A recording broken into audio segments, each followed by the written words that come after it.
Y'all, I finally made that steak Sammy that I have been dreaming about for the past year. I finally got the guts to make it happen. What's up, y'all? This is, girl, you ain't got no money, because I really don't. But I went ahead and bought the stuff to make this steak sandwich. I'm going to walk y'all through most of it, and then we're going to do first bites together. So I want to introduce y'all to some of the independent brands I used to make this happen.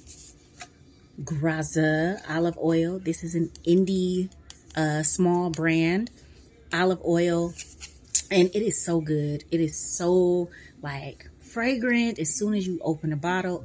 It's good, and all of the olives come from the same country. That's what you want. You want to flip over the bottle and make sure that all of the olives being used are not coming from multiple different countries. My homeboy Sauce King, homeboy Marlin, this is Milwaukee based, but they do ship, so see about my boy. This is an all-purpose seasoning that I use for everything. So another indie brand, and it's Latin, and it's woman-owned, Louisa. I love their sazon. I love their salt. I love them so much. They are amazing, and so I put a little bit of this on the steak as well. Now you'll see when I get to first bites that this steak sandwich, I used a top sirloin steak, ciabatta bread, because I wanted something kind of crusty, but also soft, very girthy to kind of soak up some of those steak juices and the other stuff that I put on it. I made some mushrooms and onions and a balsamic vinegar. I used the cheap balsamic vinegar at the stove, but now y'all, I did a gorgonzola aioli as well, because your girl is out here doing big things. And the base of that is AYOH mayo. This is a woman-owned mayo, another indie brand. Get into it.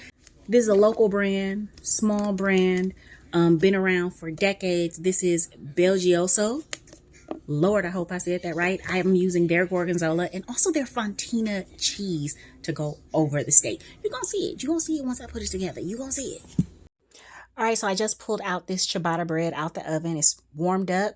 I also warmed up some top sirloin steak, added my balsamic mushrooms and onions on top, and I'm going to top that with some fontina cheese and pop this bad boy back in the oven for a little bit. You don't need a whole lot of time. You just need it to melt.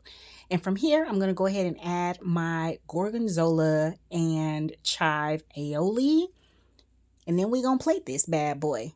Let's get into first bites. All right, y'all. So this is the sandwich.